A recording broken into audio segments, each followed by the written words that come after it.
toutes et à tous, bienvenue à ceux qui sont ici en présence et à celles et ceux qui nous suivent par l'intermédiaire des réseaux sociaux.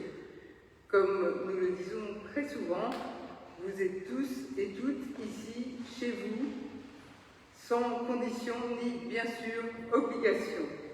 Nous avons aujourd'hui la joie d'accueillir notre amie et voisine, Madame le rabbin Pauline Beck, qu'un grand nombre d'entre nous connaissent depuis longtemps, je crois, et qui a la gentillesse aujourd'hui d'assurer la prédication, comme elle l'a déjà fait souvent.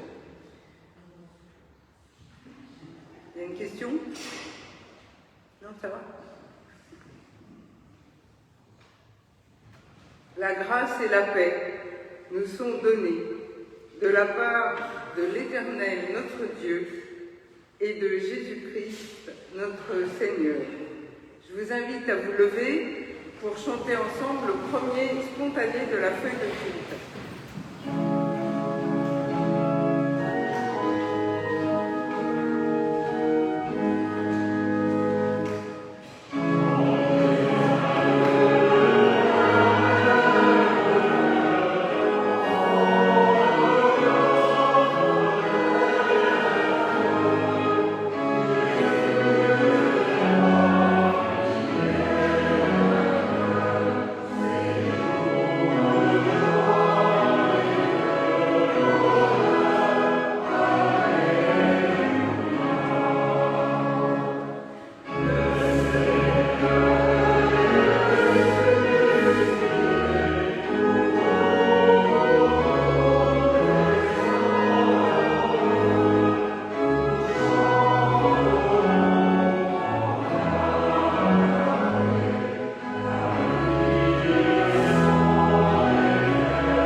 Éternel, nous te rendons grâce pour Jésus le Christ.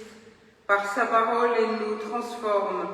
Par sa vie, il est venu annoncer la nouvelle alliance de Dieu avec tous les humains, quelle que soit leur origine, leurs conditions et leur mode de vie.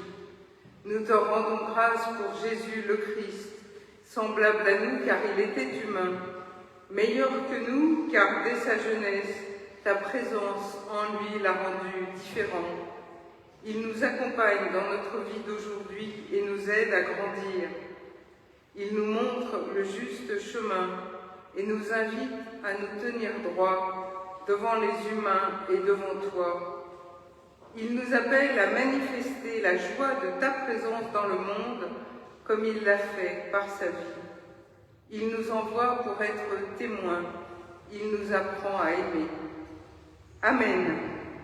Je vous invite à prendre dans le recueil le psaume 33 et nous chanterons les strophes 1, 2 et 5.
invite à vous asseoir.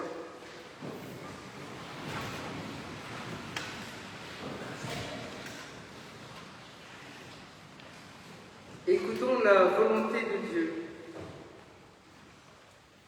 Quelqu'un auprès de toi se tient en sentinelle.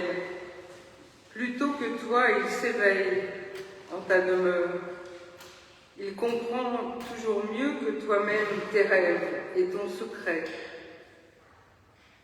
Il veut quand tu crois que rien ne vaut la peine.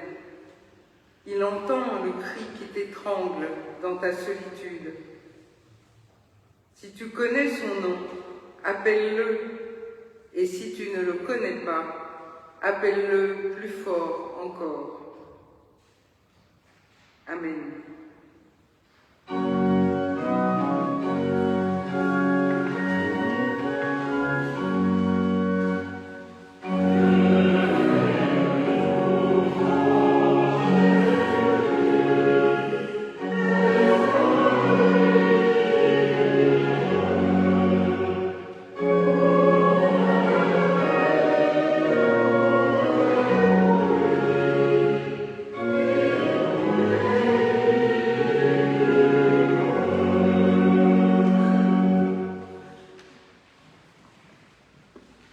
Nous nous unissons dans la prière d'humilité.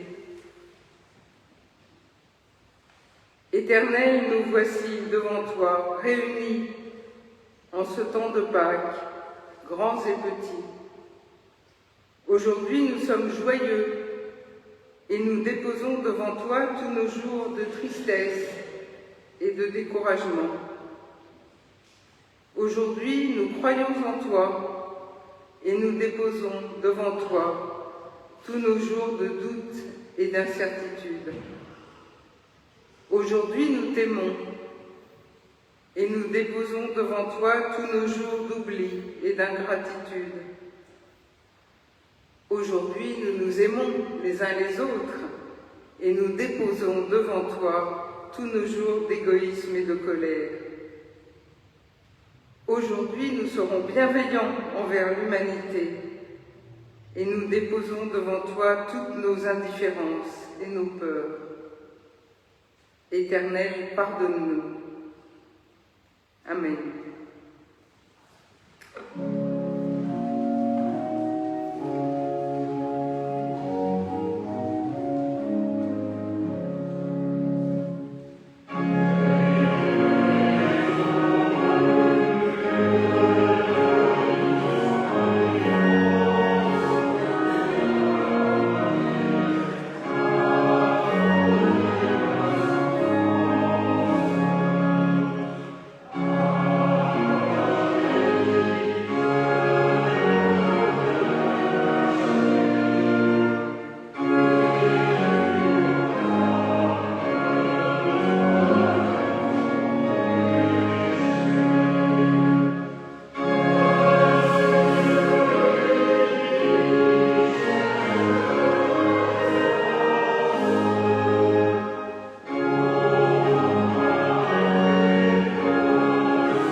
Je vous invite à vous lever pour accueillir l'annonce du pardon inconditionnel de Dieu.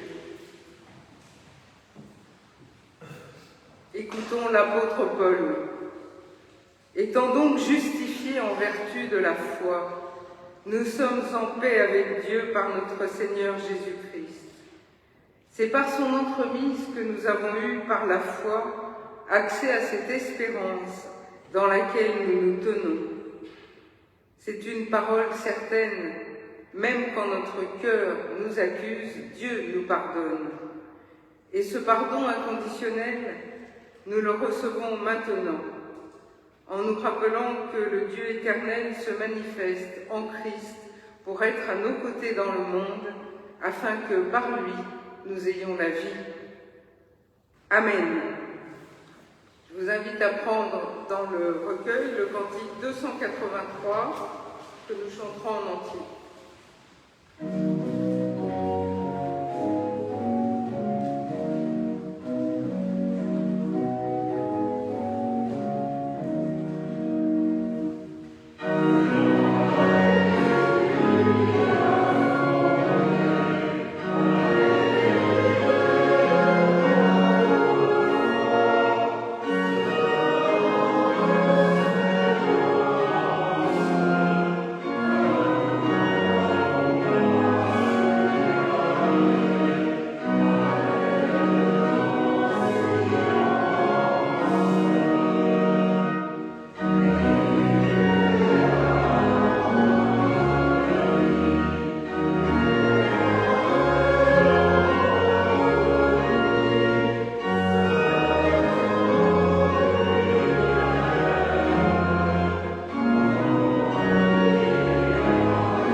À vous asseoir et nous allons pouvoir écouter Pauline.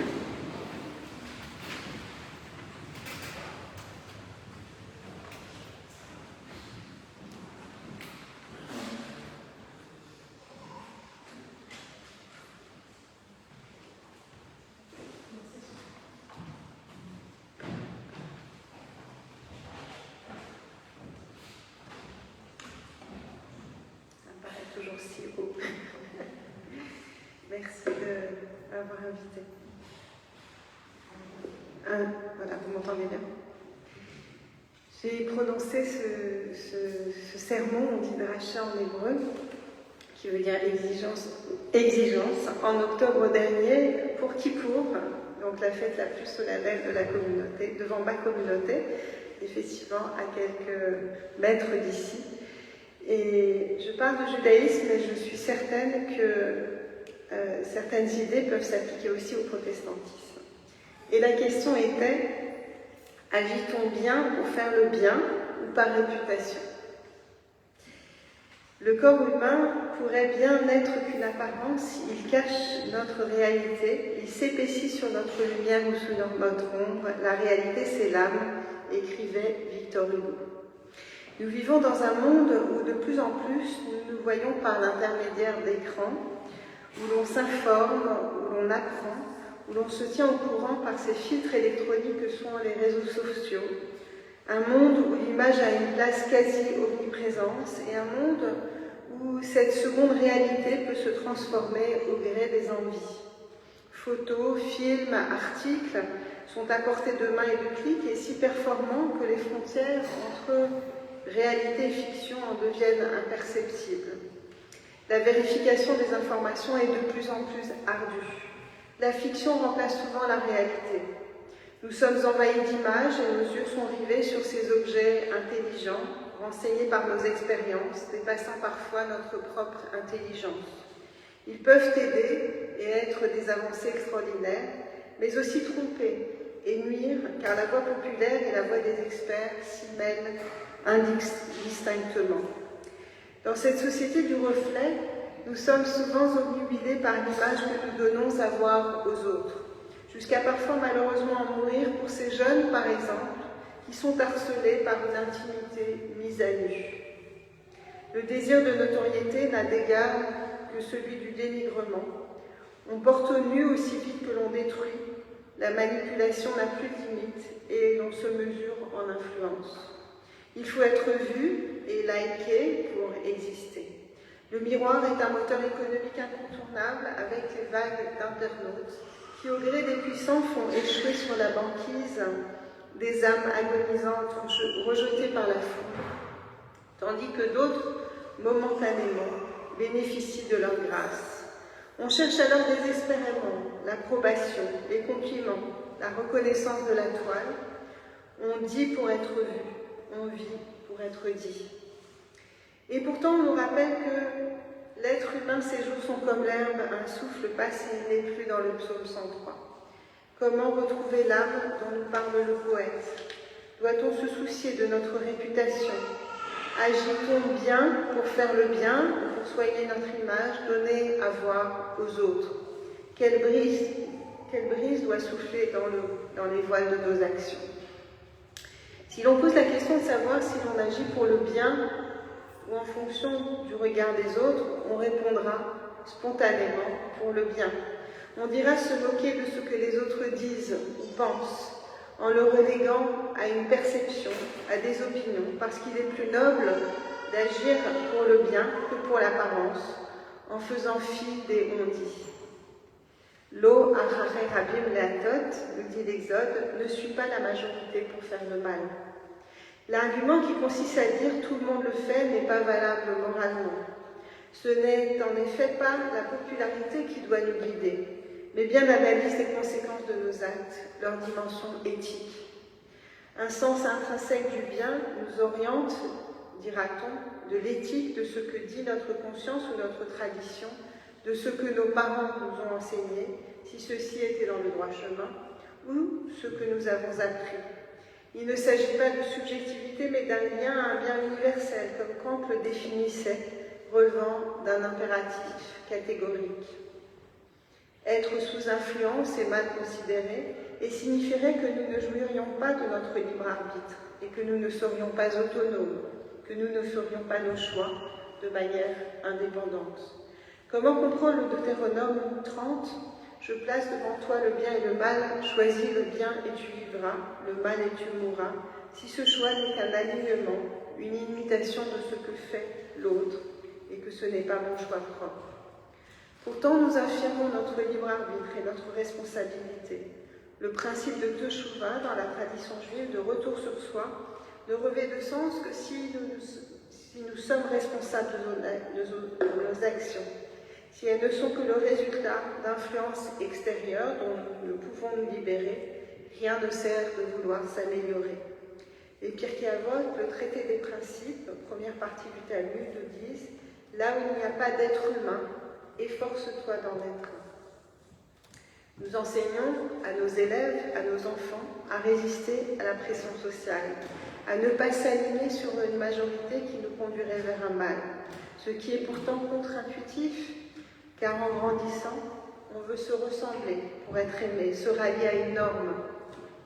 Cela blesse d'ailleurs terriblement tous ceux qui se sentent hors norme ou que la société rejette comme tels, car souvent les groupes constitués ne pardonnent pas à ceux qui s'en écartent, et au nom d'idées totalitaires, ils les pourchassent avec violence.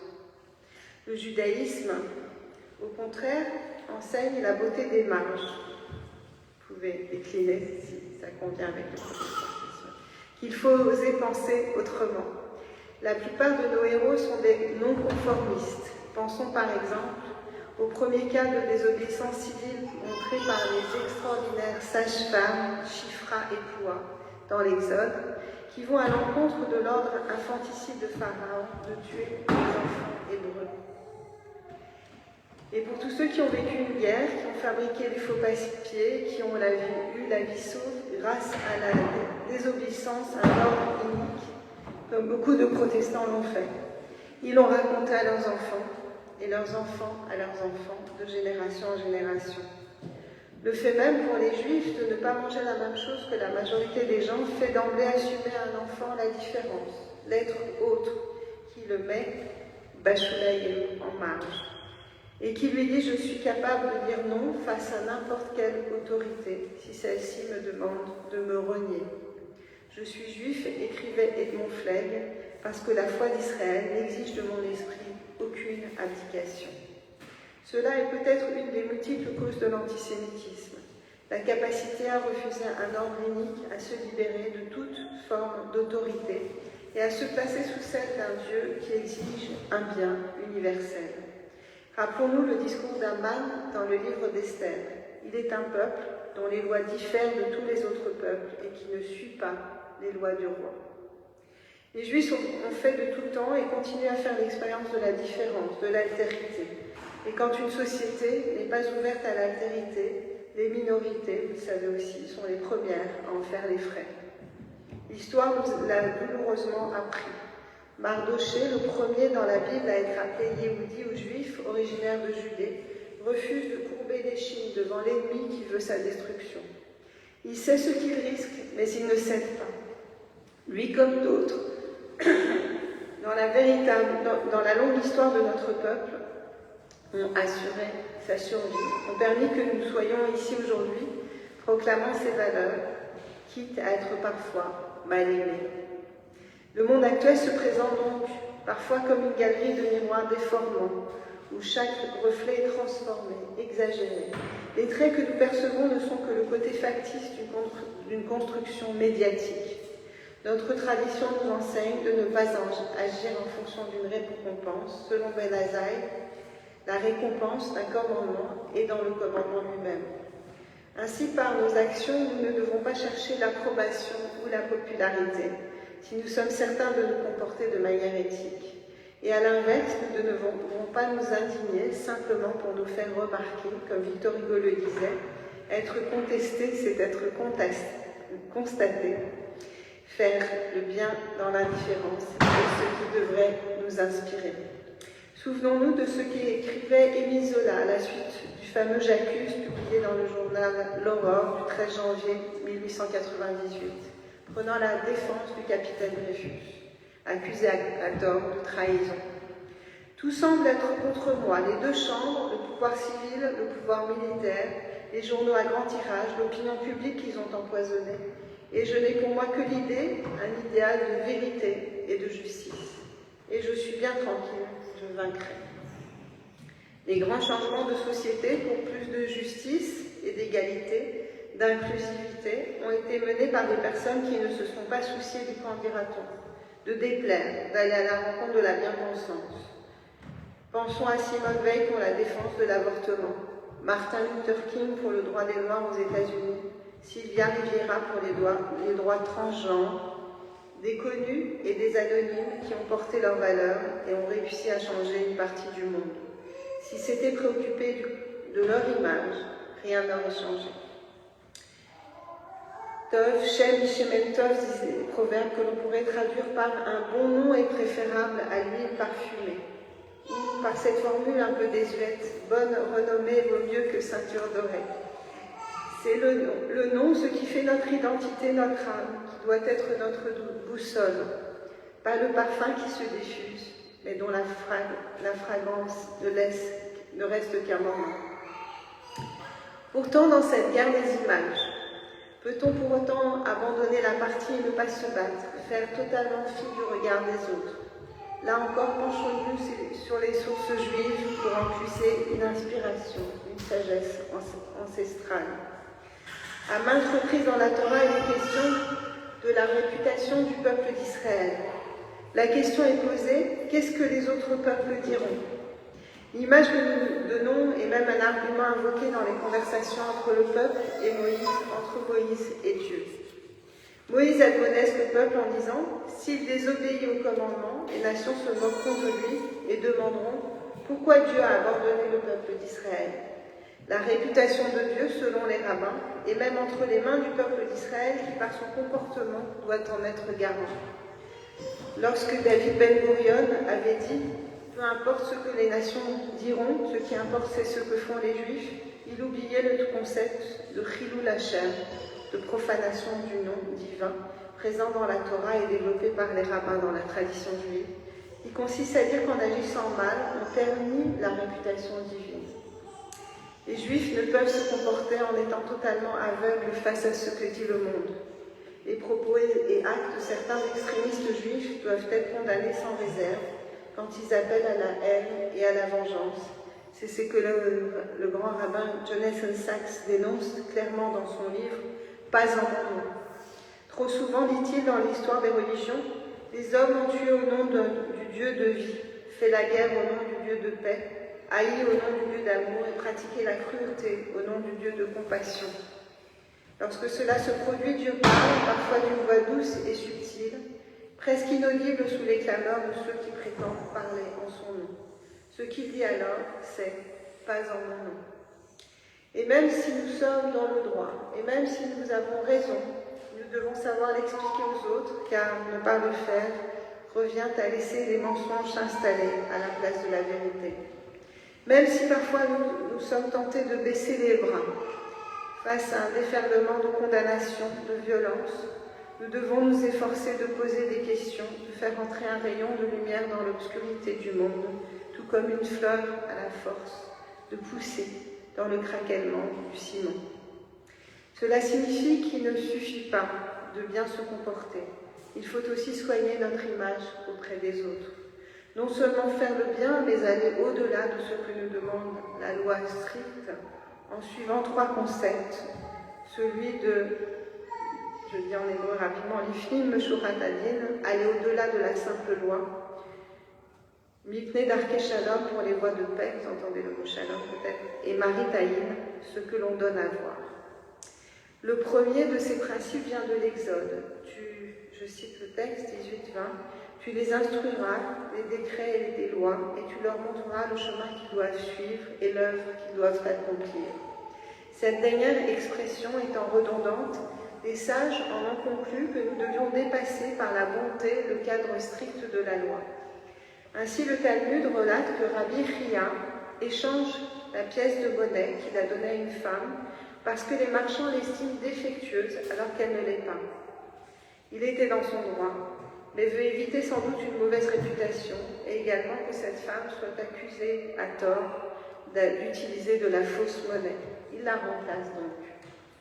Le concept de « pour les chemins de la paix », issu des proverbes, est un second principe légal, juridique, qui dicte des actions qui pourraient ne pas être strictement obligatoires en vertu de la loi juive, mais qui sont réalisées pour maintenir la paix et des bonnes relations avec les autres.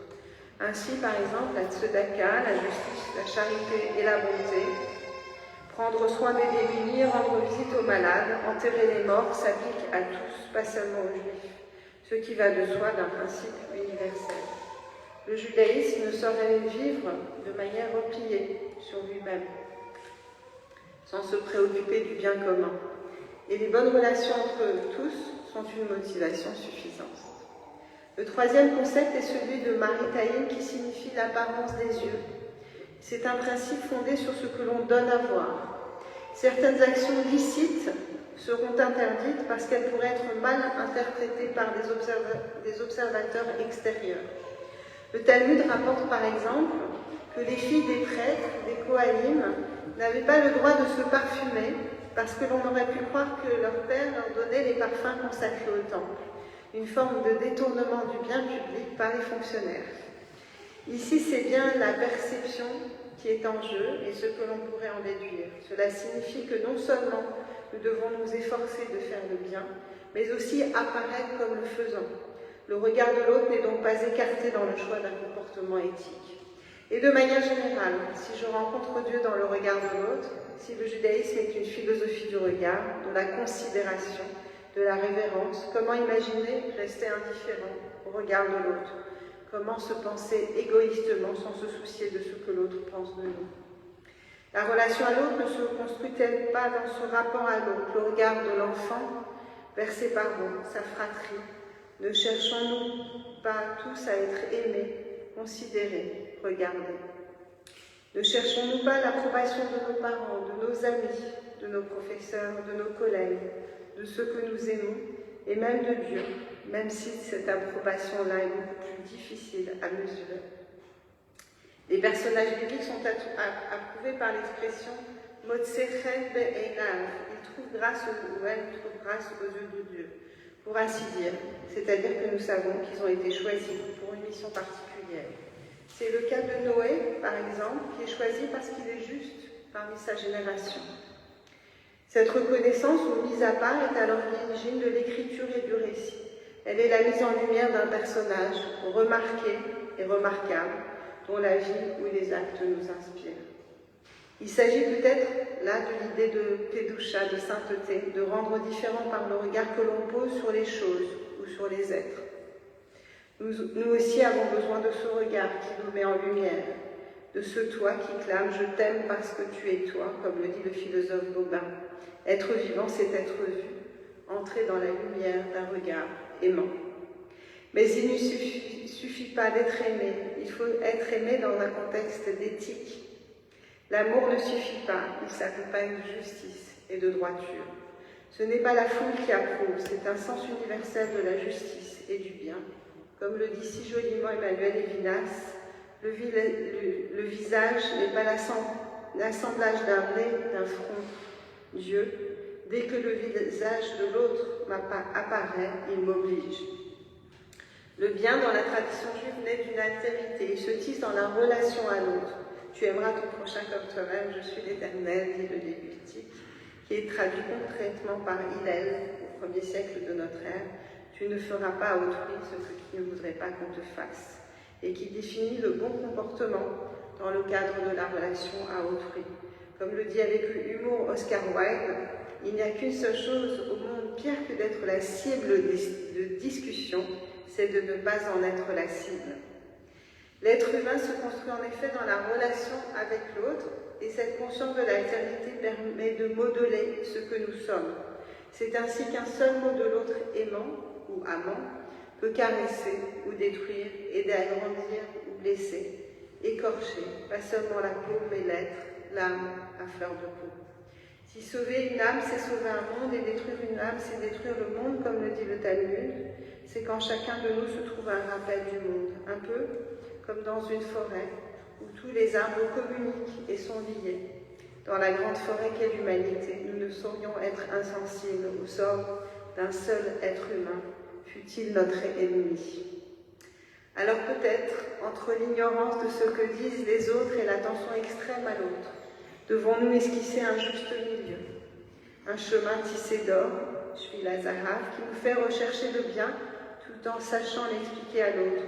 Celui qui se moque du qu'en dira-t-on quand nous sommes inspirés par les idéaux de justice et animés par la compassion, mais celui qui va au-delà de la simple loi, parce que tout visage humain nous oblige.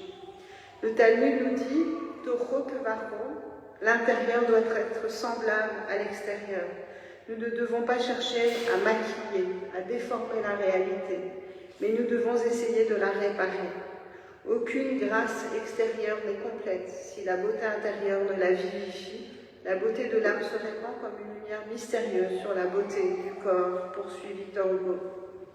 Il s'agit sans doute de passer du profil virtuel à la face réelle, de regarder pleinement le visage de l'autre et de donner à voir le nôtre pour pouvoir créer des relations d'apaisement, tout en gardant en mémoire cette pensée chassidique. Celui qui croit qu'il peut se passer des autres se trompe, et celui qui croit que les autres ne peuvent se passer de lui se trompe encore plus.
dans notre recherche de ce chemin tissé d'or, dont Pauline a si bien parlé, je vous propose d'entendre une confession de foi de la Fraternité des Remontrants.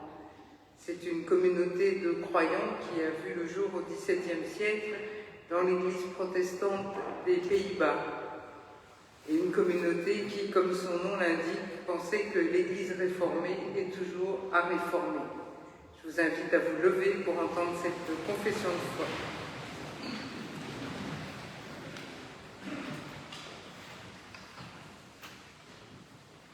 Nous affirmons de manière consciente que nous ne cherchons pas notre paix intérieure dans la certitude d'une confession de foi, mais dans la joie de ce que nous recevons. Que nous ne cherchons pas le but de notre vie dans une attitude d'indifférence et d'avidité, mais dans la relation attentive avec tout ce qui vit. Que notre vie n'est pas accomplie par notre réussite humaine et nos possessions, mais par ce qui est infiniment plus grand que nous. Conduits par cette prise de conscience, nous croyons en l'Esprit de Dieu qui transcende tout ce qui divise les peuples, les ouvre à ce qui est saint et bon. Il agit dans le chant et dans le silence, dans la prière et dans le travail, afin qu'ils adorent Dieu et vivent de lui. Nous croyons en Jésus, homme animé par l'Esprit divin, visage de Dieu. Son regard nous déstabilise. Il a aimé l'humanité, il a été crucifié, mais il est vivant, par-delà sa mort et notre mort. Il est notre exemple ultime de sagesse et de courage. Par lui, l'amour éternel de Dieu est proche de nous. Nous croyons en l'Éternel. Il est amour insondable, fondement de l'être. Il nous montre le chemin de la liberté et de la justice et nous ouvre à un avenir de paix. Nous croyons que, bien que faibles et faillibles, nous sommes appelés à être l'Église, connectée au Christ et à tous les croyants, signe d'espérance. Nous croyons en l'avenir de Dieu et du monde, en une patience divine qui nous donne le temps de vivre, de mourir et de revivre, en un royaume qui est et qui vient, Dieu éternel, tout en tous. Amen. Nous allons prendre le spontané.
Tout d'abord, je souhaiterais adresser un grand merci au rabbin Pauline Bell d'être venu à notre rencontre aujourd'hui et de nous avoir porté cette parole qui, je n'en doute pas, nous a tous enrichis.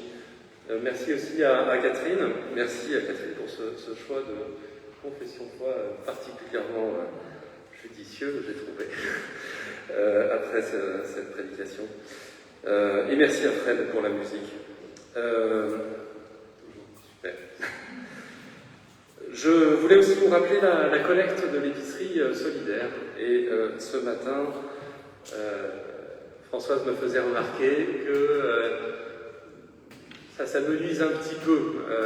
Les dons. Donc je crois qu'il faut que chacun d'entre nous se ressaisisse, moi le premier, pour venir chaque dimanche apporter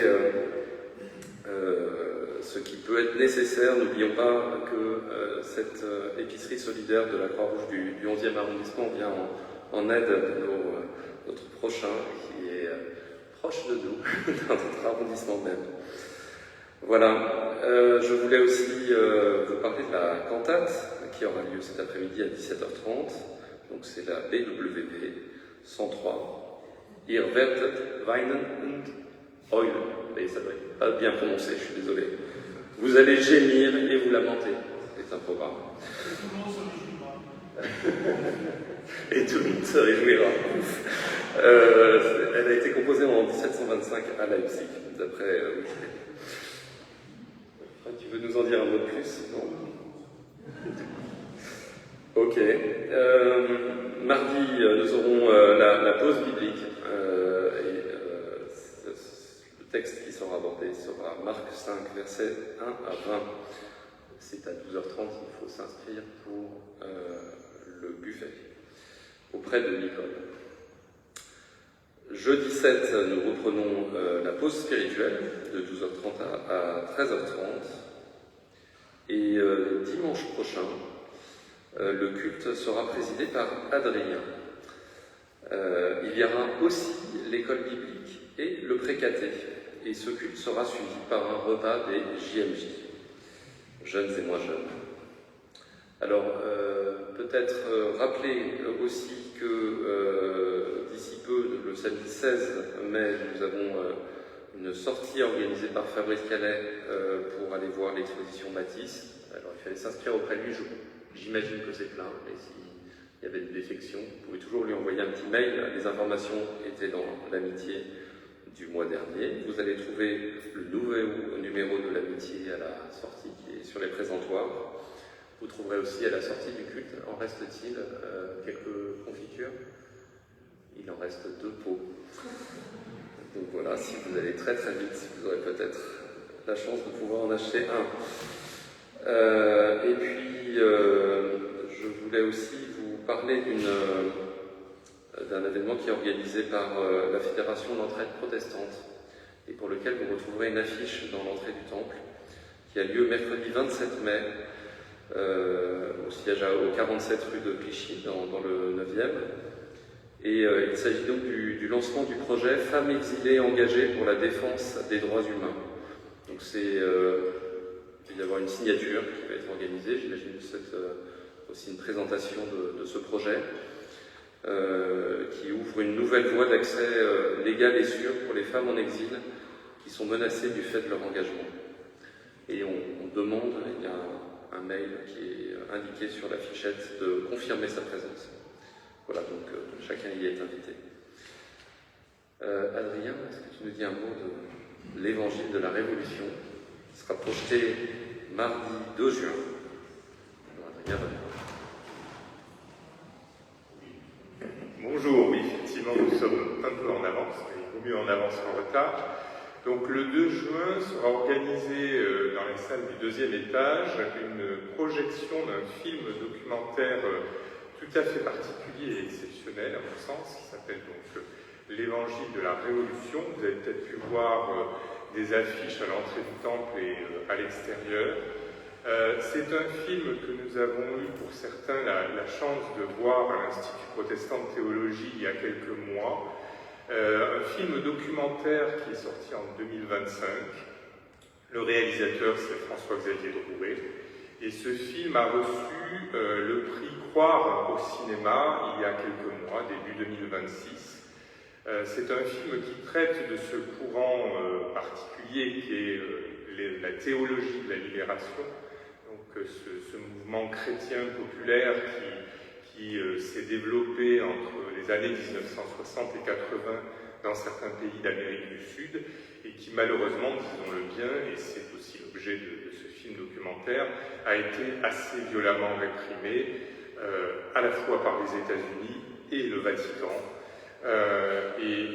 Dans ce film, l'intérêt c'est que, outre la définition et les explications de ce mouvement de théologie, Vous pourrez voir des images vraiment historiques qui n'existent nulle part ailleurs. Je les ai recherchées a posteriori.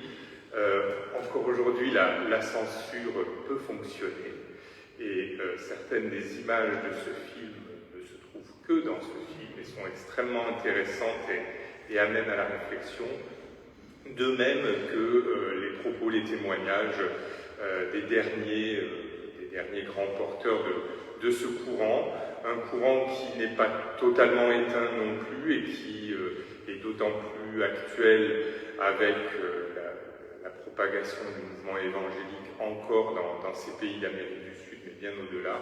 Donc il y a beaucoup de choses à en apprendre. C'est un film documentaire qui secoue un petit peu, je ne vous le cache pas, mais en tout cas nous serons heureux de le partager avec vous donc, le 2 juin à partir de 19h30. C'est un film en 4 parties puisqu'il balaye la situation dans 4 pays d'Amérique du Sud.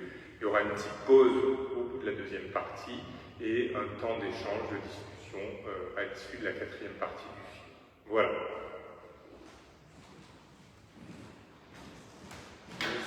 Merci Adrien. Est-ce qu'il y a d'autres annonces ?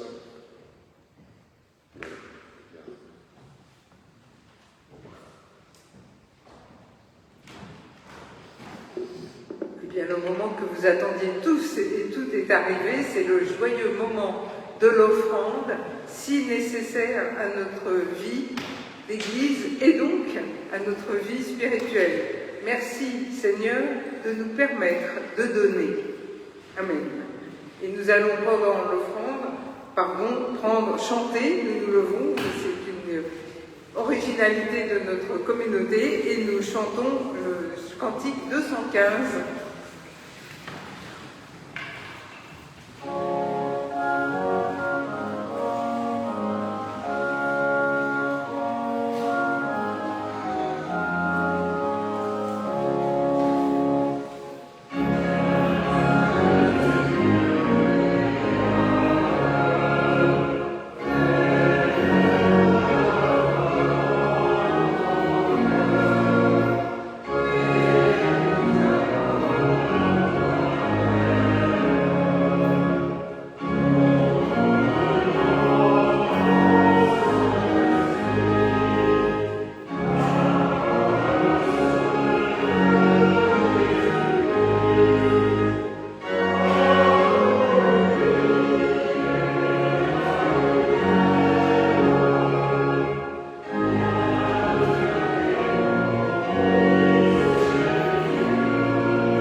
Je vous invite à vous asseoir.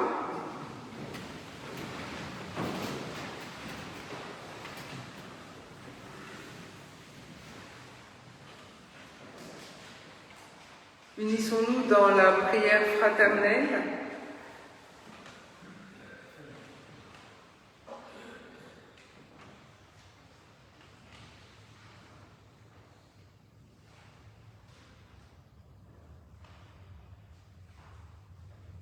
Nous portons dans la prière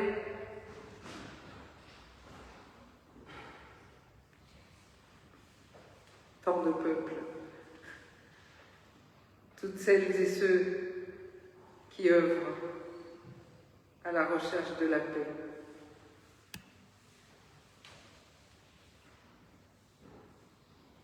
Je vous propose un texte de la pasteure Isabelle Grelier.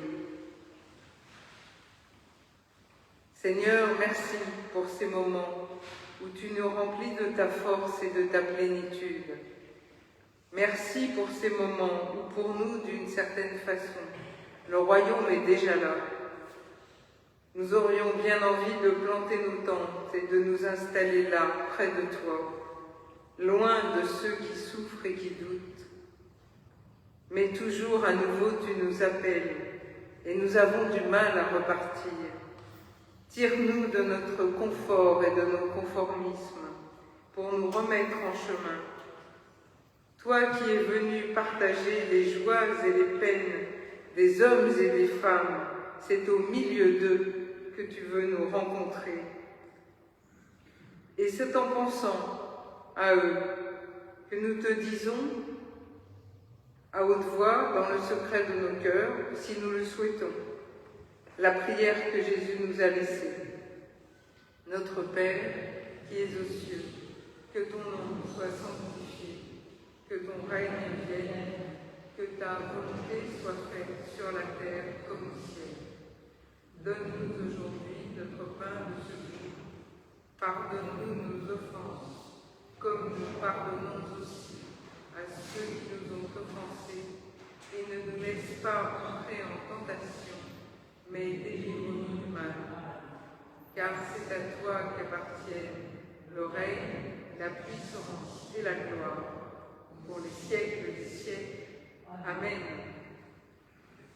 Je vous invite à vous lever pour l'exhortation, à la suite de laquelle nous chantons le cantique sur la feuille, le spontané, puis il y a la bénédiction et nous nous rasseyons pour écouter Fred. Éternel, quand il apparaît que tout autour de nous est sombre, redonne-nous confiance. Donne-nous confiance dans ces paroles que nous avons reçues. Paroles d'amour, paroles de sagesse, paroles de tendresse. Ces paroles qui nous accompagnent depuis toujours dans la recherche du sens de notre vie. Nous te demandons, Seigneur, qu'elles nous réveillent à nouveau, qu'elles nous tiennent en éveil pour regarder le monde, pour écouter les autres, pour répondre à celles et ceux qui ont besoin de nous. Dans les moments plus difficiles, aide-nous à toujours garder confiance et à voir que ton amour est avec chacune, chacun, pour le réveiller et l'accompagner. Amen.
parmi nous et en nous. Soyons enracinés et fondés en lui et débordants de reconnaissance. L'Éternel nous bénit et nous garde, l'Éternel tourne sa face vers nous et nous donne sa paix. Amen.